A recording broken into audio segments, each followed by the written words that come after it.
Hello everyone, welcome to your very own favourite education channel dear school. और आज हम class 10th English का सबसे पहला chapter a letter to God को पढ़ने वाले हैं। हम इस पर्टिकुलर वीडियो में इसकी समरी और सारे के सारे डिफिकल्ट वर्ड्स और कीवर्ड्स को डिस्कस करेंगे। So let's start. Subscribe the channel and like the video. तो इस लेसन की स्टार्टिंग होती है एक लाइन से, जो लाइन है पीपल से फेथ कैन मूव माउंटेन्स। मतलब लोग कहते हैं कि भरोसा पहाड़ों को भी हिला सकता है, चट्टानों को भी हिला सकता है। तो हम इस लेसन में देखेंगे कि क्या वाकई ऐसी बात है, क्या वाकई भरोसा रखने से कुछ भी पॉसिबल हो सकता है। और दूसरी बात हम इसमें ये देखने वाले हैं कि अगर हम भरोसा करते हैं तो हमें किस पर करना चाहिए। तो ये इस कहानी का नाम क्या है? A letter to God. मतलब भगवान को या ईश्वर को हम यहाँ पे पत्र लिख रहे हैं। हम नहीं लिखेंगे, कौन लिखेगा हम इस लेसन में देखने वाले हैं। तो बेसिकली ये जो कहानी है ये एक किसान की कहानी है जिसका नाम लेंचो है, और इस कहानी का ये मेन कैरेक्टर है। अब लेंचो एक किसान है और उसकी किस चीज की फसल है? भुट्टे की फसल है, जिसे हम मक्की बोलते हैं या कॉर्न बोल सकते हैं। अब उसका घर कहाँ स्थित है? उसका जो घर है वो एक घाटी पर स्थित है, और उस घाटी पर उसका अकेला घर है। और कहाँ पे है? एक छोटी सी हिल के क्रेस्ट के ऊपर है। क्रेस्ट क्या होता है? जैसे ये एक हिल है, इस हिल का जो ऊपर वाला हिस्सा होता है ये क्रेस्ट होता है। तो उसका घर कहाँ स्थित है? उसका घर इस हिल के टॉप के ऊपर क्रेस्ट पर स्थित है। ठीक है, टॉप पर, क्रेस्ट पर। और जिस हिल के ऊपर उसका घर है वो हिल ज्यादा लंबी नहीं है, लो हिल है, ज्यादा ऊंची हिल नहीं है। लेकिन ये जरूर है कि इतनी ऊंचाई से वहां से सब कुछ दिखाई दे सकता है, जैसे आसपास की सारी नदियां, आसपास के खेत, आसपास के सारे नजारे, ये सब हम वहां से देख सकते हैं। अब क्या होता है, सुबह की बात है, लेंचो कुछ नहीं करता, सीधे अपने खेत में जाता है और आसमान की तरफ देखता है और कहता है कि जो बादल है वो नॉर्थ ईस्ट की साइड से आ रहे हैं। किस साइड से आ रहे हैं? नॉर्थ ईस्ट की साइड से। ये आपको ध्यान रखना है, it can appear in MCQ as well. तो ये क्वेश्चन आ सकता है। तो बादल किस तरफ से आ रहे हैं? नॉर्थ ईस्ट की तरफ से आ रहे हैं। अब क्या होता है, शाम हो जाती है और लेंचो की जो पत्नी है वो उन सबको, अपने बच्चों को और लेंचो को खाने के लिए बुलाती है, रात के खाने के लिए। अब यहाँ पे कुछ नोटिस करने वाली बातें हैं। सबसे पहली बात कि लेंचो की पत्नी के लिए डायरेक्ट नहीं बताया गया कि वो लेंचो की पत्नी है, वहां पे लिखा हुआ है वुमेन। अब ये हम इंटेंड कर रहे हैं कि वो उसकी पत्नी है, क्योंकि उसके बाद बच्चों का जिक्र हुआ है। अब बच्चे कितने हैं उसके, ये भी थोड़ा सा कंट्रोवर्शियल है, एनएमएलएस है।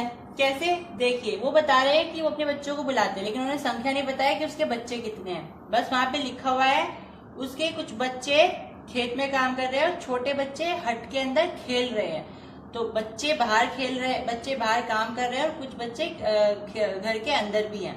तो दो वे भी हो सकते हैं, 2 या 2 से ज्यादा, और बाहर भी 2 या 2 से ज्यादा ही होंगे, क्योंकि उन्होंने प्लूरल वर्ड यूज किया है उनके लिए। तो लगभग 4 या 4 से ज्यादा बच्चे उसके हैं। ठीक है, ये क्वेश्चन भी आ सकता है। अब डिनर के लिए भी यहाँ एक अलग वर्ड यूज हुआ है जिसे हम बोलते हैं सपर। तो ये भी क्वेश्चन आ सकता है कि डिनर के लिए कौन सा सिनोनिम यूज किया गया है। अब वो सबके सब भोजन करने के लिए आ जाते हैं। जैसे ही वो खाना शुरू करते हैं, खाते भी नहीं है, एकदम से उन्हें दिखाई देता है कि बादल आ गए हैं और बारिश होनी शुरू हो गई है। अब लेंचो क्या करता है, खाना छोड़ करके फटाफट से बाहर जाता है और बारिश को एंजॉय करता है। अब वो इतना एंजॉय क्यों कर रहा है? क्योंकि उसकी जो फसल है वो बिल्कुल तैयार है, बस उसकी फसल को बारिश चाहिए, यानी कि या तो वो शावर आ जाए या फिर डाउनपोर आ जाए, है ना। डाउनपोर नहीं आ सकती तो कम से कम शावर आ जाए। अब डाउनपोर क्या है, शावर क्या है? डाउनपोर का मतलब होता है भारी बारिश, और शावर का मतलब होता है हल्की फुल्की बारिश। तो वो चाह रहा था कि कम से कम अगर डाउनपोर ना भी आए तो शावर तो आ ही जाए, यानी कि भारी बारिश ना आए ना आए, कम से कम हल्की बारिश तो आ ही जाए, ताकि उसकी फसल तैयार हो जाए। क्योंकि उसकी फसल लगभग तैयार है, बस उसे थोड़ी से पानी की जरूरत है। और वो ऐसे इलाके में रहते हैं जहाँ पे वो बारिश पर ही निर्भर हैं पानी के लिए, इरिगेशन। तो बारिश के आ जाने से वो इतना ज्यादा इसलिए खुश है क्योंकि उसका जो परिवार है वो बिल्कुल निर्भर है खेती पर। तो उनकी खेती अच्छी होगी तो वो खा पी पाएंगे। तो वो बहुत खुश हो रहा है क्योंकि बारिश उसकी क्या थी, होप थी, उसकी आशा थी कि बारिश हो जाए। क्वेश्चन क्या आता है कि लेंचो की क्या आशा थी, तो लेंचो की क्या आशा थी क्योंकि बारिश हो, और वो बारिश होने पे इतना खुश क्यों होता है, क्योंकि उसकी फसल बिल्कुल बारिश पर निर्भर थी और अगर बारिश हो जाती तो उसकी फसल तैयार हो जाती, तो इसीलिए वो बहुत खुश होता है जब बारिश आ जाती है। Is it clear?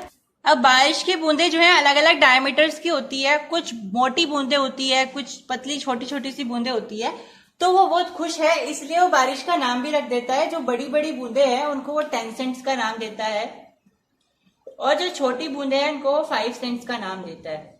अब ये जो सेंट्स है ये करेंसी का नाम है जो कि यूएस में पहले यूज की जाती थी, तो हम ये समझ सकते हैं कि ये जो कहानी है वो हो सकता है यूएस की कहानी हो, क्योंकि यहाँ पे सेंट्स यूज हुआ है। ठीक है, तो सेंट्स जो है यूएस की करेंसी थी पहले। फिर वो बारिश को चांदी के सिक्के भी बोलता है, लेकिन ये जो बारिश थी ये थोड़ी देर ही बारिश रहती है, उसके बाद ओले पड़ने शुरू हो जाते हैं। अब शुरू में तो उन्हें लगता है कि बारिश के साथ ओले आ रहे हैं तो कोई बड़ी बात नहीं है, उसके बच्चे भी इंजॉय कर रहे हैं, ओलों के साथ खेल रहे हैं, और वो भी ओलों को क्या कहता है फिर, फ्रोजन पर्ल्स कहता है। फ्रोजन पर्ल्स का मतलब होता है जमे हुए मोती। ठीक है, तो उनका भी उसने नाम रख दिया है क्योंकि वो बहुत खुश है। लेकिन उसकी जो खुशी थी वो ज्यादा लंबे समय तक नहीं रही। अब ये जो बारिश थी ये ओलों से फिर बहुत बड़े तूफान में बदल गई ओलों के, और उसकी जो सारी फसल थी वो सारी की सारी खराब हो गई, क्योंकि ओले जब पड़ते हैं तो फसल सारी की सारी नष्ट हो जाती है। उसकी सारी फसल बेकार हो गई, जितने भी फूल थे, जितने भी उस पे भुट्टे आ रहे थे वो सारे के सारे खराब हो गए, और ऐसा लग रहा था जैसे कि उसके खेत पर किसी ने नमक छिड़क दिया हो, क्योंकि जो ओले होते हैं व्हाइट व्हाइट से होते हैं, तो पूरे खेत पर ओले पड़ गए थे, तो ऐसा लग रहा था किसी ने नमक को स्प्रिंकल कर दिया हो। फिर लेंचो क्या कहता है जब बारिश खत्म हो जाती है कि अगर यहाँ पे टिड्डी दल भी आता, लोकस्ट का जो ग्रुप होता है ना, प्लेग ऑफ लोकस्ट, अगर वो टिड्डी दल भी आता, अगर हमारी फसल पे हमला करता, तो शायद इससे ज्यादा हमारे लिए छोड़ देता कि इस बारिश ने तो, इस ओलों के तूफान ने तो हमारे लिए कुछ भी नहीं छोड़ा है, सब नष्ट हो गया है, एक भी पत्ती नहीं बची, एक भी भुट्टा नहीं बचा है। अगर टिड्डी का दल आता तो कम से कम हमारे लिए थोड़ा तो छोड़ ही जाता। वो कहता है जितनी मैंने मेहनत करी पूरे साल वो सारी बेकार हो गई है, और हम इस साल भूखे रहने वाले हैं, हमें नहीं पता हमारा क्या होगा, हम मर जाएंगे भूख से। इस तरीके से वो टेंशन ले रहा था। तब उसकी पत्नी कहती है कि तुम टेंशन मत लो, भगवान किसी को भूख से नहीं मरने देता है, और तुम भगवान पे विश्वास रखो। अब लेंचो के मन में बात बैठ जाती है कि भगवान सबका साथ देता है, और वो भगवान का बहुत मानता भी था, इसीलिए वो डिसाइड करता है कि वो अगले दिन जाकर के भगवान को लेटर लिखेगा। अब उसकी श्रद्धा देखिए, वो भगवान को ऐसा मानता है कि उसके आसपास ही है, लेटर लिखेगा तो वो पढ़ भी लेंगे, उसकी मदद भी करेंगे। इतना ज्यादा वो कोरेस्पॉन्डेंस है भगवान से, उसका इतना ज्यादा नाता है भगवान से। हालांकि वो एक किसान था, ओक्स ऑफ मैन उसके लिए वर्ड यूज हुआ है यहाँ पे, that is important word, oaks of man. Oaks of man का मतलब होता है एक ऐसा आदमी जो बहुत परिश्रम करता है, कठिन परिश्रम करता है। जैसे बैल जोतते हैं ना खेत, ऐसे वो बैल की तरह काम करता है खेतों में। लेकिन ऐसा नहीं है वो पढ़ना लिखना नहीं जानता है, वो पढ़ना लिखना भी जानता है और बहुत अच्छे से लिख भी सकता है। इसीलिए वो अगले दिन संडे वाले दिन जाता है कहाँ पे, डाक खाने में, वहां से एक लेटर खरीदता है, स्टैम्प खरीदता है, लेटर लिखता है भगवान को, सारी बातें बताता है कि मेरी जो फसल थी वो खराब हो गई है, अब मुझे 100 पेसोस चाहिए। याद रखेंगे कितने पैसे चाहिए उसे, 100 पेसोस। यहाँ पे जो करेंसी यूज हुई है वो पेसोस है, ठीक है, ताकि मैं अपना बीज खरीद सकूं दोबारा से और अपनी फसल को उगा सकूं। अब वो लेटर को जमा कर देता है। फिर जब उसे लेटर मिलता है वो खरीदने जाता है, उससे पहले क्या होता है, डाकिये क्या चेक करते हैं कि किसे लेटर लिखा गया है ताकि वो उन्हें पहुंचा सके उनके घर, है ना। भाई डाकिये क्या करते हैं, अगर उन्हें ये चेक करना है कि उन्हें लेटर कहाँ पहुंचाना है, तो वो क्या चेक करेंगे, लेटर का एड्रेस क्या है, किसी आदमी ने कहाँ का एड्रेस लिखा है, तभी तो फिर वो उस लेटर को उस एड्रेस तक पहुंचाएंगे।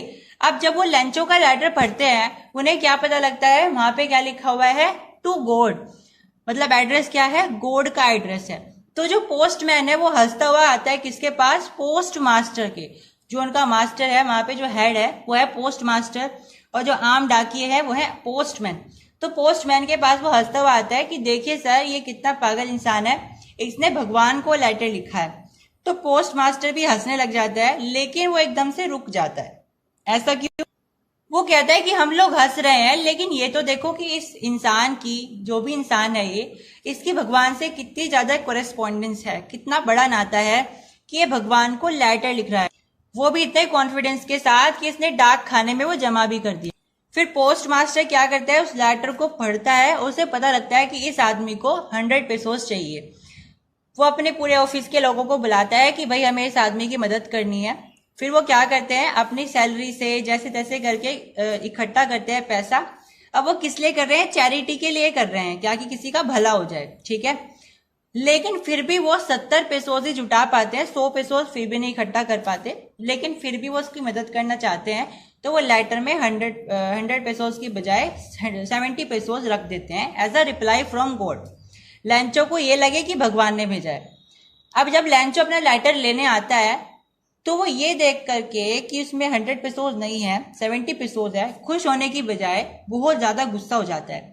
अब जो पोस्ट मास्टर है जिसने उसकी मदद करी है, वो खिड़की से उसे देख रहा है, क्योंकि जब हम किसी की मदद करते हैं तो हमें ये फीलिंग रहती है कि उसकी रिएक्शन क्या होगी जिसकी हमने मदद करी है। लेकिन पोस्ट मास्टर हैरान रह जाता है कि वो एंग्री हो रहा है, गुस्सा हो रहा है। क्यों? क्योंकि उसे लग रहा था कि भगवान तो सच में एग्जिस्ट करते हैं। अब सच में एग्जिस्ट करते हैं, लेकिन भगवान तुम्हें लेटर तो नहीं रिप्लाई करेंगे ना।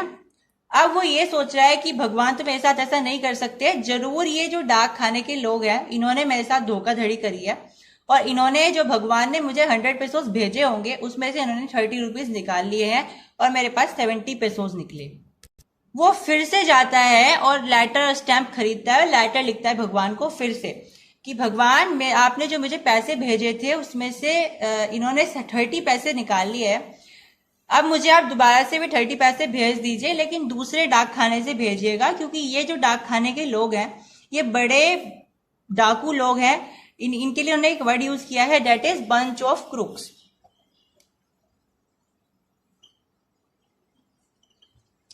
बंच ऑफ क्रूक्स का मतलब होता है डाकुओं का पूरा झुंड। अब यहाँ पे हमारा लेसन हो जाता है कंप्लीट। अब इससे हमें क्या मोरल मिल रहा है? एक तो यही हम लास्ट से समझ सकते हैं कि जो लोग हमारी एक्चुअली में मदद कर रहे हैं, हम कभी कभी उनको ही गलत समझ लेते हैं। और दूसरी बात यह है कि किसी पे भरोसा करना बहुत अच्छी बात है, लेकिन लिमिट में करना चाहिए कि उसकी कोई वैल्यू भी हो, right? So thank you class, have you subscribe the channel, hope you subscribe the channel and like the session as well. Thank you.